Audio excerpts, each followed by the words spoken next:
अस्सलाम वालेकुम, welcome to my YouTube channel learning with G. So आज के इस लेक्चर में हम विजुअल लिंग्विस्टिक का कोर्स MGT 211 का टॉपिक नंबर 1 to 3 तक कवर करवाने वाली हूँ।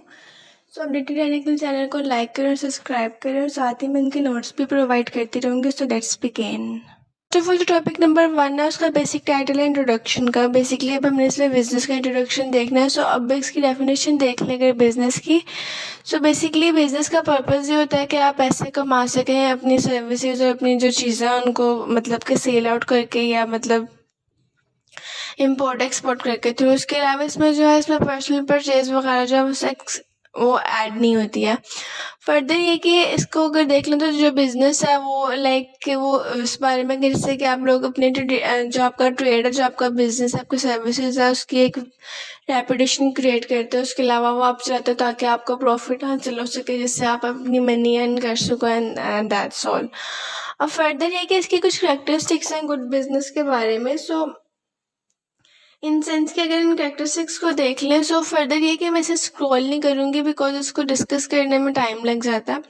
सो अब जो कैपिटल है बेसिकली जो फर्स्ट पॉइंट है इसको उसमें एसेंशियल, बेसिकली वो बिज़नेस के लिए एसेंशियल है किसी भी बिज़नेस को ऑपरेट करने के लिए। और फर्दर ये कि बेसिकली एडवोकेट करता है कैपिटल, मतलब जो आपके बिज़नेस की जो कैपिटल है उसको भी वो जो है वो क्रूशियल ग्रोथ करता है, उसके मतलब कि वो उसको इम्प्रूव करता है। सेकेंडली ये कि क्रिएशन ऑफ यूटिलिटी की बात की गई तो ये सेटिस्फाई करता है ह्यूमन नीड्स को, मतलब कि इसमें वैल्यूज़ ऐड करके। और फर्दर ये कि जो क्रिएशन है ये बेनिफिट देती है सोसाइटी को भी और बिजनेस को भी। थर्डली डिस्कस किया गया dealing in goods and services. So इसमें जो थर्ड पॉइंट है बेसिकली वो कोर बिजनेस एक्टिविटी। और फर्दर ये कि बिजनेस के रिवॉल्व मतलब जिसका ट्रेड है वो बिजनेस के रिवॉल्व अराउंड रहता है। एम्प्लॉयमेंट देख लें सो ये मतलब एम्प्लॉयमेंट जॉब की अपॉर्चुनिटीज़ वगैरह प्रोवाइड करता है लोगों को। उसके अलावा ये मतलब एक स्टेबिलिटी, इकोनॉमिक स्टेबिलिटी के लिए भी काफ़ी हद तक ये काम कर रहा है।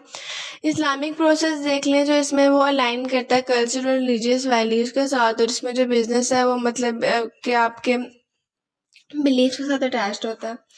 फर्दर ये कि मोटिव्स इसमें आते हैं, उसके ऑर्गेनाइजेशंस आती है। मोटिव्स बेसिकली ये प्रॉफिट ड्राइवन है, मतलब कि इसमें जो प्रॉफिट है वो प्राइमरी मोटिवेशन होता है। ऑर्गेनाइजेशन जो है उसे आप कह सकते हैं कि उसका जो स्ट्रक्चर है वो की है सक्सेस है। उसके अलावा वेल स्ट्रक्चर जो बिजनेस है वो बेसिकली थ्राइव करता है इसके थ्रू। जो प्रोडक्शन कह लें या परचेज ऑफ गुड्स जो है उसमें बेसिकली सप्लाई जो है गुड्स की वो एक सेंट्रल पॉइंट है। उसके अलावा ये डिमांड्स को मीटअप करना इनका जो मेन जो टास्क है। और रेगुलर ट्रांजैक्शन है, risk, uncertainties and sale and transfer of values है। बेसिकली जो 3 पॉइंट्स है फर्स्ट ऑफ ऑल डिस्कस किया गया इसमें रिकरेंट ट्रांजैक्शंस और फाउंडेशनल्स के बारे में, और जो है ऑनगोइंग ट्रांजैक्शंस हैं उसके बारे में। और सेकेंडली ये कि जो रिस्क अनसर्टेनिटीज है उसके लाइक कि जो इफेक्टिव रिस्क मैनेजमेंट है उसको किस तरीके से हैंडल किया जाए, और जो इसकी मिटिगेशंस हैं वो किस तरीके से कंटिन्यूटी कर रही हैं, एक वाइटल रोल प्ले कर रही हैं। फर्दर ये कि सेल और ट्रांसफ़र जो है इसमें वैल्यूज़ की वो बेसिकली एसेंस ऑफ बिजनेस कहा जाता है, मतलब कि जो वैल्यू का एक्सचेंज है किसी भी सेंट्रल ऑपरेशन के लिए वो। अब फर्दर ये कि सोशल वेलफेयर की बात की गई है लास्टली यहाँ पे। सो अब ये बेनिफिट है बेसिकली सोसाइटी को किस तरीके से बेनिफिट देता है आपका बिजनेस, उसके बारे में इसमें डिस्कस कर रहे हैं। नेक्स्टली वो बात कर रहे हैं कंपोनेंट्स की। सो कंपोनेंट्स इन सेंस के जो आपके लाइक बिजनेस के जो कंपोनेंट्स हैं, स्कोप है वो। अब फर्स्ट ऑफ ऑल इसमें हम डिस्कस कर रहे हैं इंडस्ट्री के बारे में। सो इंडस्ट्री इन सेंस के जो प्रोडक्शन एंड प्रिपरेशन है वो उसमें आता है। जो इंडस्ट्रीज है वो क्रिएट करती है गुड एंड सर्विसेज वगैरह को। और सेकेंडली डिस्कस किया गया यहाँ पे कॉमर्स के बारे में। सो जो इसमें डिस्ट्रीब्यूशन और एक्सचेंज आ जाता है। इन सेंस के जो कंज्यूमर है वो किस तरीके से आपके बिजनेस ऑपरेशंस को सपोर्ट कर रहे हैं और किस तरीके से मतलब कि आपका जो बिजनेस है वो रन आउट हो रहा है। अब फर्दर यहाँ पे बात की गई है फैक्टर्स ऑफ प्रोडक्शन के बारे में। सो factors of production in sense के इसमें जो लेबर है उसके बारे में डिस्कस कर रहे हैं। लाइक जो आपकी लेबर है वो कैसी है। इफ यू कैन सी सो जो लेबर है वो ह्यूमन रिसोर्सेज में आता है। और उसके अलावा जो लेबर है वो क्वाइट रोल प्ले कर रही है किसी भी चीज़ की प्रोडक्शन में, गुड्स की या आपके सर्विसेज की। कैपिटल की बात करें तो आपको फाइनेंशियली सपोर्ट कर रहा है, आपके जो बिजनेस है उसको सस्टेन कर रहा है। एंटरप्रेन्योरशिप की बात कर लें सो वो उसमें मैनेजमेंट और इनोवेशंस में आता है, जो कि कंक्लूजन देता है आपकी मतलब एफिशिएंसीज वगैरह को। और फर्दर ये कि लास्टली यहाँ पे बताया गया फिजिकल रिसोर्सेज के बारे में। सो इसमें लैंड और एसेट्स के बारे में बात की गई है, मतलब कि जो फिजिकल रिसोर्सेज है वो किसी तरीके से अपनी फाउंडेशन को है फॉर्म कर रहे हैं। उसके बाद डिस्कस कर रहे हैं यहाँ पे इकोनॉमिक सिस्टम के बारे में। सो इकोनॉमिक सिस्टम इन सेंस के इसमें दो किस्म के उन्होंने बताए, एक प्लान्ड इकनॉमी और एक फ्री मार्केट इकनॉमी। अब जो प्लान इकनॉमी है वो गवर्नमेंट कंट्रोल में आती है, और उसके अलावा जो वो सेंट्रलाइज प्लानिंग है किसी भी इकोनॉमिक एक्टिविटी की। और जो सेकेंड जो फ्री मार्केट इकनॉमी है वो मार्केट ड्राइव है ना, मतलब कि वो उनको बेसिकली वो फोर्स करता है ताकि वो इकोनॉमिक एक्टिविटीज में डिटरमिन कर सके। इन्वायरमेंटल फोर्सेस देख लें। सो इसमें उन्होंने कुछ फैक्टर्स दिए, एक्सटर्नल फैक्टर्स और इंटरनल फैक्टर्स। एक्सटर्नल फैक्टर्स को अगर हम इन सेंस देखें, so this is just like के जो आपके एक्सटर्नल फैक्टर्स हैं उसमें आपकी टेक्नोलॉजीज इंक्लूड होती है, इकोनॉमिक और political, social and demographic influence वगैरह इंक्लूड होती है। और ये जो एक्सटर्नल फैक्टर्स हैं बेसिकली अपॉर्चुनिटीज जो थ्रेट्स वगैरह जो है वो क्रिएट करते हैं। और सेकेंडली बात की गई इंटरनल फैक्टर्स के बारे में। सो ये आपकी स्ट्रेंथ और वीकनेस के साथ जो है वो रिलेटेड होता है। और फर्दर ये कि जो इंटरनल फैक्टर्स हैं ये कॉम्पिटिटिवनेस होता है और एफिशिएंसी होते हैं, जो कि अफेक्ट करती है आपके बिजनेस पे या फर्दर जो आपके सारे काम हैं उन पे। अब लास्टली उन्होंने यहाँ पे बात की है SWOT एनालिसिस के बारे में। सो इन सेंस के अब ये जो एनालिसिस है बेसिकली इसकी जो एब्रीवेशन है वो बेसिकली अब S for strength, W for weakness and O for opportunities and T for threats. अब बेसिकली ये जो एनालिसिस है ये एक स्ट्रेटेजिक प्लानिंग है और डिसीजन मेकिंग का प्रोसेस है पूरा। फर्दर ये नेविगेट करता है आपके चैलेंजेस को और प्लान्स को इफेक्टिवली। और लास्टली यहाँ पे वो कह रहे हैं qualities of a good businessman. So अब इसमें रिक्वायर होती है कुछ क्वालिटीज जैसे कि प्लानिंग करना, करेज करना, लीडरशिप और सेल्फ कॉन्फिडेंस वगैरह। ये जो क्वालिटीज हैं ये मतलब एक जो है आपके डेवलप बिजनेसमैन को डेवलप करती है। फर्दर ये कि इसमें जो बिजनेसमैन है क्रिटिकल रोल प्ले कर रहा है शेप करने में बिजनेस आउटकम्स को। ओवरऑल ये जो चैप्टर इसमें हमने अंडरस्टैंड किया कि मतलब बेसिक ऑफ बिजनेस किया, उसके अलावा उसकी कैरेक्टरिस्टिक्स क्या थी, कंपोनेंट्स क्या थे, और quantity of good business basically qualities of good businessman का क्या मतलब रोल है। उसके अलावा एक सक्सेसफुल एंटरप्रेन्योरशिप कैसे बन सकता है, और मैनेजमेंट क्या है, और जो आपकी इकोनॉमिक ग्रोथ है और सोशल वेलबिंग है वो किस तरीके से काम कर रहे हैं। चैप्टर नंबर 2 देख लें। तो बेसिकली इसमें बात कर रहे हैं ऑर्गेनाइजेशनल बाउंड्रीज एंड एनवायरनमेंट के बारे में। उसमें भी कुछ फर्दर एस्पेक्ट्स हैं। फर्स्ट ऑफ ऑल डिस्कस किया है कि ऑर्गेनाइजेशनल बाउंड्रीज एंड एनवायरनमेंट को। सो बेसिकली इसमें एक्सटर्नल एनवायरनमेंट की बात कर रहे हैं, जिसमें कि आपका आउटसाइड ऑर्गेनाइजेशन बाउंड्रीज इंक्लूड होती हैं। फर्दर ये कि जो ऑर्गेनाइजेशन बाउंड्रीज हैं वो सेपरेट होती हैं आपके ऑर्गेनाइजेशन फॉर्म्स के साथ और उसके एनवायरनमेंट के साथ। और फर्दर ये कि ये कॉम्प्लेक्स पार्ट बन जाती हैं। सेकेंडली यहाँ पे बात की है इकोनॉमिक इन्वायरमेंट की। जो इकोनॉमिक इन्वायरमेंट इन सेंस के कवर करता है आपकी इकोनॉमिक कंडीशंस को, आपकी ग्रोथ को, आपके GDP को, GNP को, इन्फ्लेशन को, मतलब जो आपकी महंगाई का सारा सिनेरियो चल रहा है उसको, और फर्दर आपकी अनएम्प्लॉयमेंट को। जो गवर्नमेंट पॉलिसीज है जैसे कि फिजिकल और मॉनेटरी पॉलिसीज है ये क्रूशियल रोल प्ले कर रही है मैनेज करने में इकोनॉमी को। थर्डली यहाँ पे बात की है डेमोग्राफिक इन्वायरमेंट के बारे में। सो डेमोग्राफिक इन्वायरमेंट इन सेंस के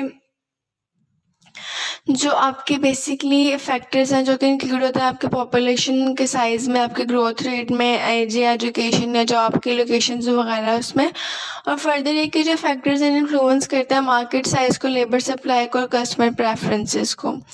फर्दर इसमें बात की गई है टेक्नोलॉजिकल इन्वायरमेंट के बारे में। सो टेक्नोलॉजिकल इन्वायरमेंट इन सेंस के जो इसमें इंक्लूड होता है आपके प्रोडक्ट और सर्विसेज, आपकी टेक्नोलॉजीज और बिजनेस प्रोसेस की टेक्नोलॉजीज। और फर्दर ये कि इसमें इनोवेशन है जैसे कि ERP है, इम्प्रूव करना ऑपरेशंस को, या कोई भी एक्सटर्नल रिलेशनशिप्स वगैरह हैं वो भी इसमें ऐड होते हैं।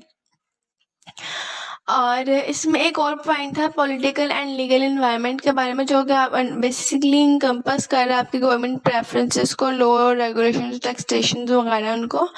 और फर्दर ये कि जो लॉज और रेगुलेशंस हैं ये शेप करता है आपके डिसीजन मेकिंग्स को, आपके बिजनेस ऑपरेशंस वगैरह को। लास्टली इसमें 2 पॉइंट और डिस्कस किए गए इस चैप्टर में। वो एक सोशो कल्चर इन्वायरमेंट के बारे में, मतलब कि सोसाइटल वैल्यूज़ क्या है, कस्टम, रिलीजन और एजुकेशन जो है वो पार्ट ऑफ इन्वायरमेंट। और सेकेंडली एक के जो फैक्टर्स हैं ये कंज्यूम करते हैं बिहेवियर और प्रोडक्ट डिमांड्स वगैरह को। और लास्ट पे है नेचुरल इन्वायरमेंट। सो इसे कंसीडर किया जाता है एज नेचुरल फैक्टर, जिससे इसमें आपका वेदर आता है, क्लाइमेट एंड नेचुरल डिजास्टर्स है, रिसोर्सेज वगैरह जो सब आपके इसमें ऐड होते हैं। और फर्दर ये कि इसमें बिजनेसमैन जो है या जो बिजनेसेस हैं वो अडॉप्ट करते हैं स्ट्रेटजीज को जो कि बेस करते हैं आपके नेशनल कंडीशन, जैसे कि सीजनल प्रोडक्ट्स हैं आपकी।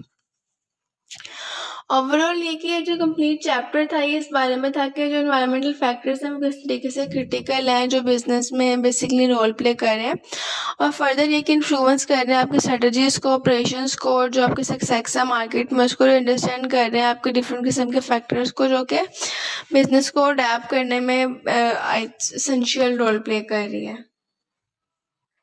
चैप्टर नंबर 3 बेसिकली इसमें जो 5 हमारे मेन पॉइंट्स हैं उनको फर्दर डिस्कस किया गया और आगे डिटेल चैप्टर्स में इनको कवर किया है। सो फर्स्ट ऑफ ऑल इनके अगर बेसिक डेफिनेशंस देख लें, जो सोल प्रोप्राइटरशिप है बेसिकली वो एक ऐसा बिजनेस है जो कि हम ऑन करते हैं और कंट्रोल किया जाता है एक पर्सन के थ्रू, और उसकी ईजी फॉर्मेशन है, लिमिटेड लाइबिलिटी और फुल ऑनरशिप है।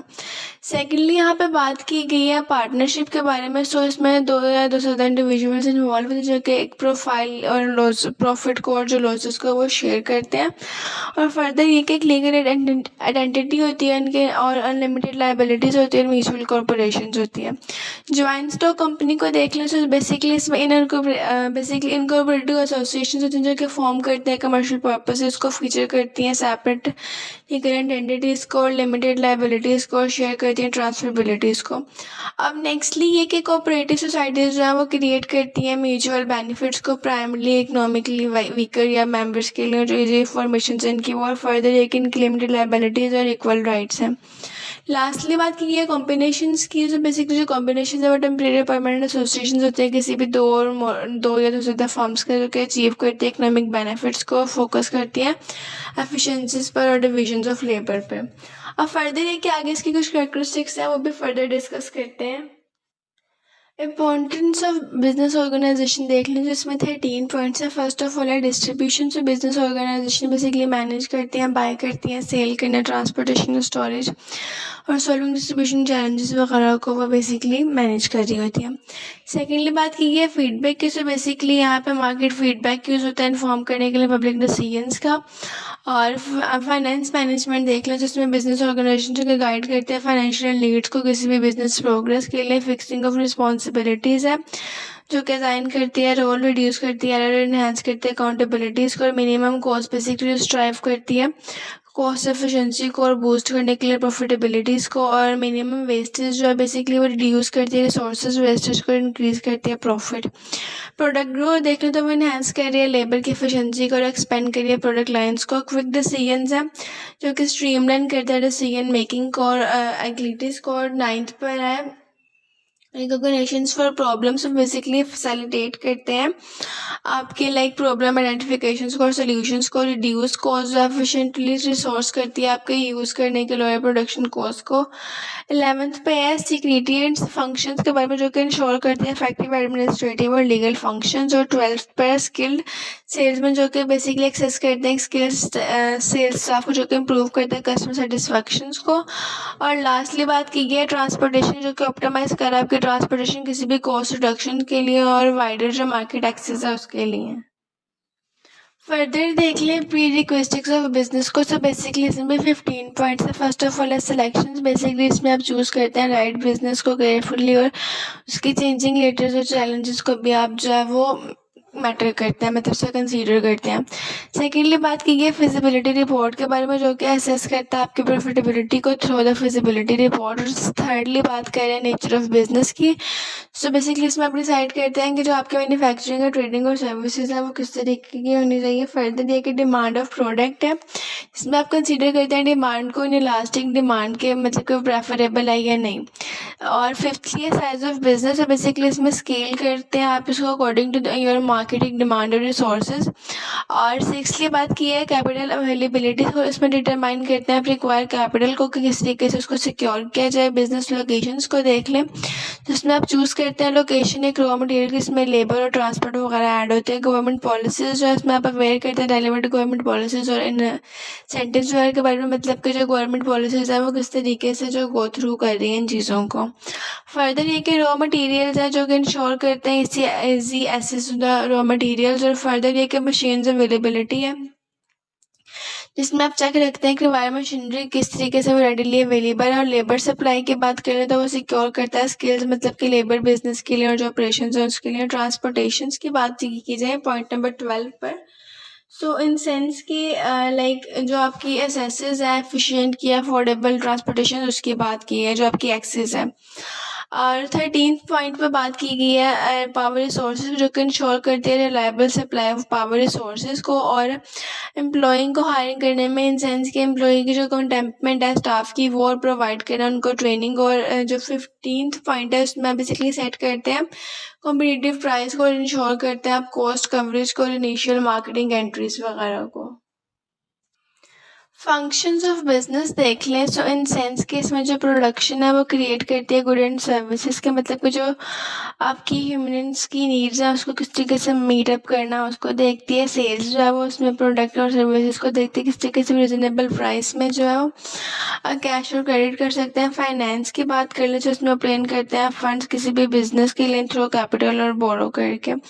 और मैनेजमेंट जो है वो बेसिकली इफेक्टिवली प्लान करता है, ऑर्गेनाइज करता है, लीडिंग और कंट्रोल करता है स्टाफ को बिजनेस सक्सेस के लिए। इनोवेशन जो है वो अडेप्ट करता है इसमें चेंज करने में मार्केट डिमांड्स को थ्रू न्यू प्रोडक्शन और टेक्निक्स।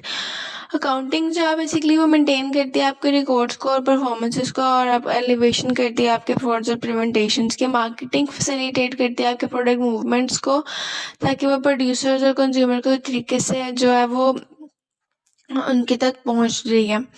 और फर्दर ये कि क्वालिटी इंप्रूवमेंट जब एनहांस करती है प्रोडक्ट क्वालिटी को आपको, जो कि बूस्ट अप करती है आपके सेल्स और मोटिवेशन जब इनकरेज करते हैं एम्प्लॉयज़ को परफॉर्म करने के लिए एफिशिएंटली अपने टास्क।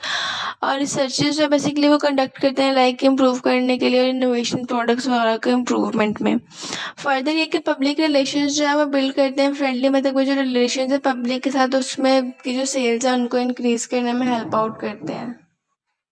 सोल प्रोप्राइटरशिप को देख लें बेसिकली, अब इसको डिटेल में यहाँ पे डिस्कस किया गया। तो फर्स्ट ऑफ ऑल इसकी डेफिनेशन जो है, अब बेसिकली मैंने पहले भी बताया था कि इसमें ऑनरशिप करना, जिसमें कोई सिंगल इंडिविजुअल है वो ऑन करता है आपके मैनेज और बिजनेस को जो मैनेज करता है उसको। और फर्दर इसमें कुछ करेक्टरिस्टिक्स के बारे में डिस्कस किया गया है इसकी, जैसे कि कैपिटल है और इजी डिस्ट्रीब्यूशन। अब कैपिटल इन सेंस के इनिशियली यूजुअली काम आता है वो ऑनर के लिए।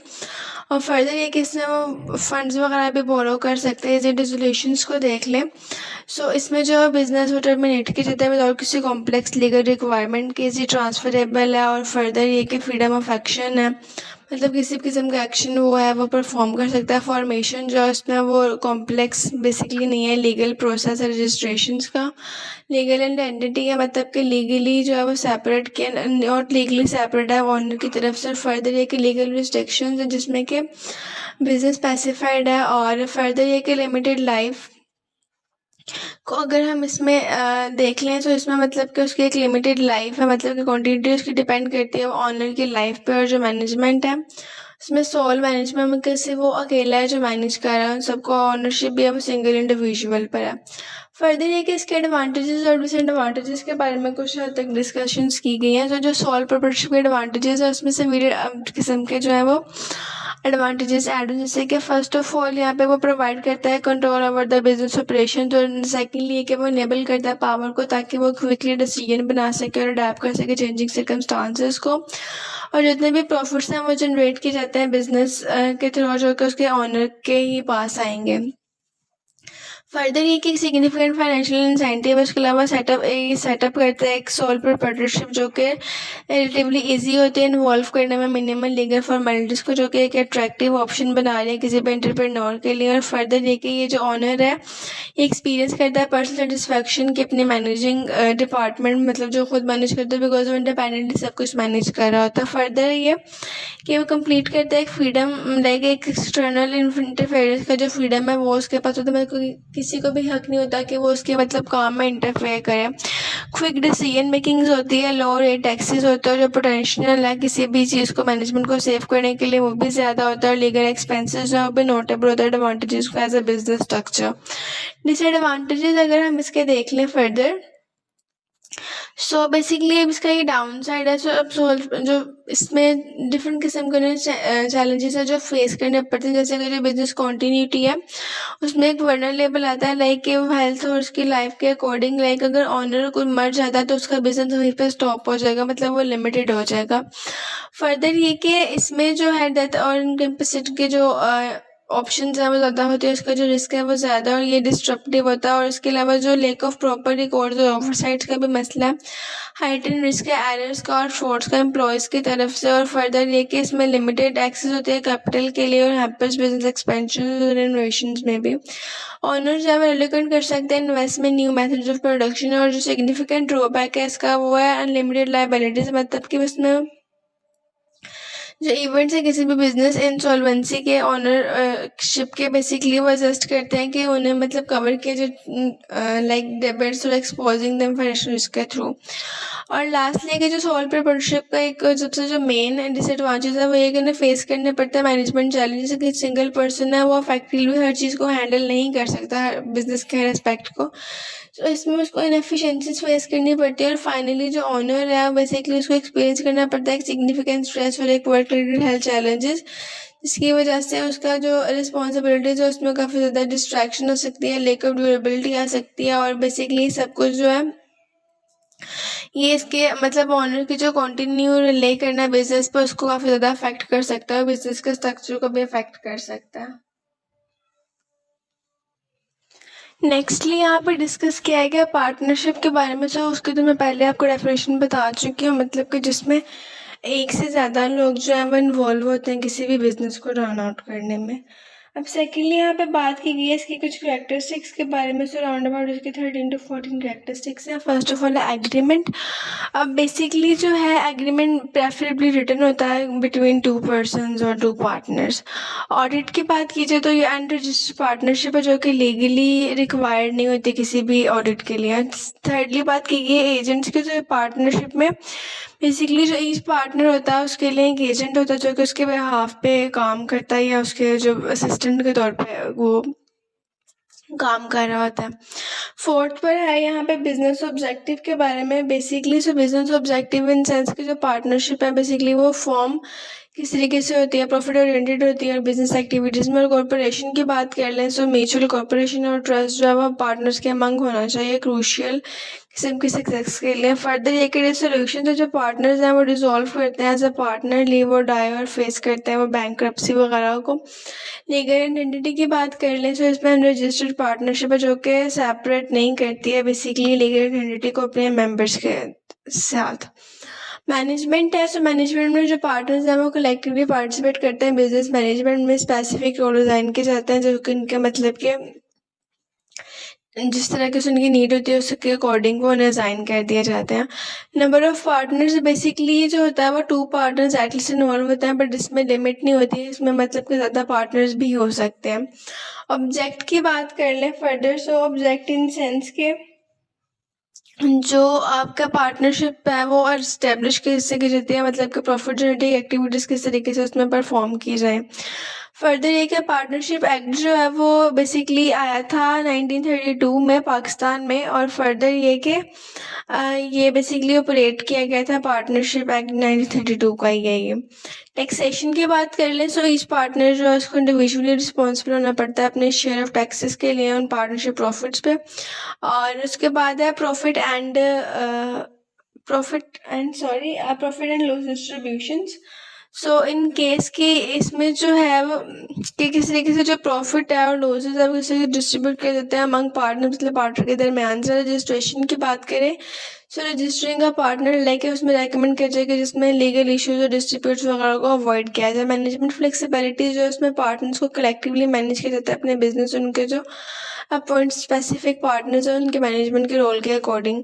कैपिटल कंट्रीब्यूशन जो है उसमें पार्टनर्स कंट्रीब्यूट करते हैं एग्रीड अपॉन कैपिटल्स पे जो कि इंक्लूड करते हैं फाइनेंशियल रिसोर्सेज को और स्पेसिफिक स्किल्स को। ट्रांसफर ऑफ राइट्स जो है उसमें पार्टनर्स जो उनको ट्रांसफर कर देते हैं उनके राइट्स और उनको शेयर करते हैं विदाउट एनी एनिमियस, मतलब बेसिकली पार्टनर कॉन्सेंट के इंस्टेड। और लास्टली बात की गई है यहाँ पे अनलिमिटेड लाइबिलिटीज़ की। तो जो पार्टनर्स हैं वो बेयर करते हैं लिमिटेड लाइबिलिटीज़ को और मीनिंगली पर्सनली एडजस्ट करते हैं वो सेटल बिजनेस के डेबिट्स को और उनके लॉसेस को, हर चीज़ को वो इकट्ठे शेयर करते हैं। अच्छा, फर्दर बात की गई यहाँ पे एडवांटेजेस के चैप्टर में। सो सिंपल फॉर्मेशन को देख लें तो इसमें इजी टू स्टार्ट है, मतलब कि जो मिनिमल लीगल फॉर्मेलिटीज़ है उनके बारे में।